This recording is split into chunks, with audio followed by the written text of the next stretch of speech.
অবস্থান করা বাংলাদেশের সাবেক প্রধানমন্ত্রী শেখ হাসিনা দেশটিতে অবস্থান করবেন নাকি অন্য কোথাও যাবেন সেই সিদ্ধান্ত নেয়ার বিষয়টি তার উপরই ছেড়ে দিয়েছে নয়াদিল্লি। বৃহস্পতিবার সংবাদ সম্মেলনে একথা জানান ভারতের পররাষ্ট্র মন্ত্রণালয়ের মুখপাত্র রণধীর জয়সওয়াল। যদিও শেখ হাসিনার ভবিষ্যৎ পরিকল্পনার বিষয়ে নতুন কোনো তথ্য নেই বলেও জানান তিনি।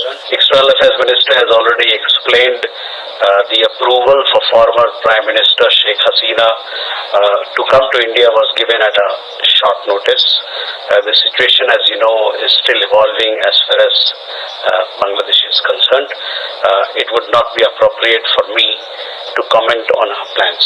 As a close friend of the people of Bangladesh, it is our understanding that we want restoration of peace